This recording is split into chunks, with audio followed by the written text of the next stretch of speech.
Hey guys, welcome back to the channel. Today I'm going to be installing a set of bump steer correction tie rod ends from a company called Phase 2 Motortrend. Let's get to the unboxing. All right guys, here is the box that the tie rod ends come in.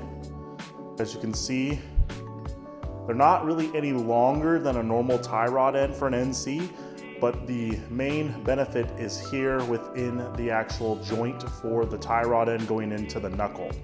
Now, Phase 2 Motortrend ends up giving you two spacers to use with conjunction of how low your car is. And I'll put up the infograph here that I got online from them. This unit features two castle nuts on each side where you would put a cotter pin, where OEM will just go through the knuckle and you'll put on a nut. So let's jack up the car, get the old tie rods off. So briefly before I jack the car up, I wanted to go over what bump steer is, and you can watch plenty of videos online. There's plenty of write-ups on what bump steer directly is.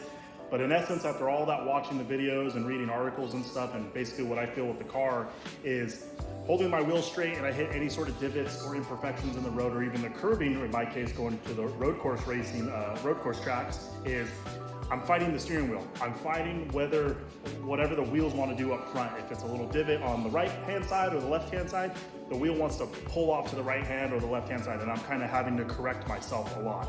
So I watched a very cool video, and I'll link it below. It was actually for a Can-Am Maverick, so a completely different world is for an off-road car, but they said a lot of race companies with trophy trucks and UTVs and stuff, when they have bump steer, they actually have fixed a lot of the imperfections of the handling with the car wanting to oversteer, because they're having to correct the wheels so much that you actually induce oversteer. So I thought that was pretty interesting, because there's sometimes too where I felt like I was overcorrecting when I didn't need to, and I induced oversteer. So let's jack the car up. I'll get these stock tie rod ends off, and I will compare them with the new tie rod ends I have from Phase 2 Motortrend.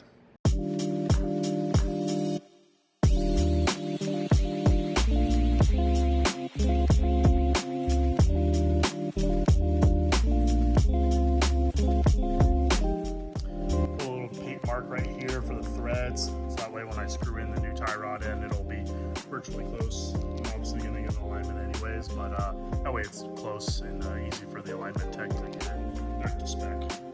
And then I'll take a look at that diagram again and figure out what spacers I want to use based on how low the car is. All right, let's get to it.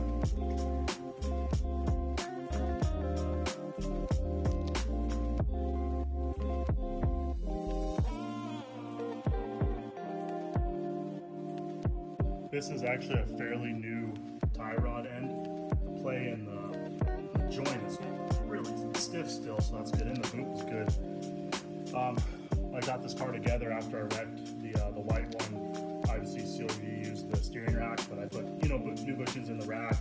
I did new inner and outer tie rods, so these are just stock tie rod ends. So I don't have the correct size wrench, so I'm just going to use two crescents. This should work fine. There we go.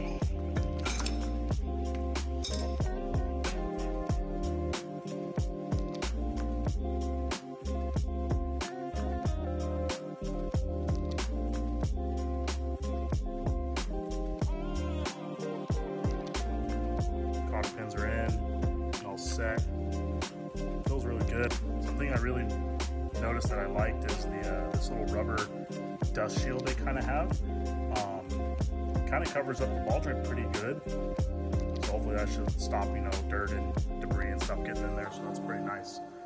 So we got the car back on the ground. I ended up doing the driver's side on accident. I just wanted to get this thing done, but already there's a huge difference between before and after.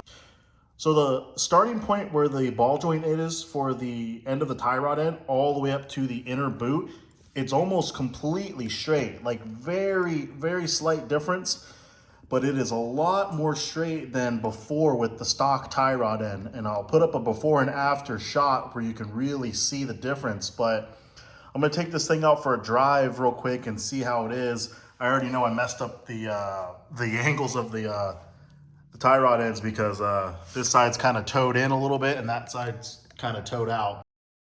All right, and that wraps up this install for these tie rod ends by Phase 2 Motortrend. Very easy install. Cannot wait to get this thing on the track and hopefully feel the benefit of getting less bump steer in my car as my car has it.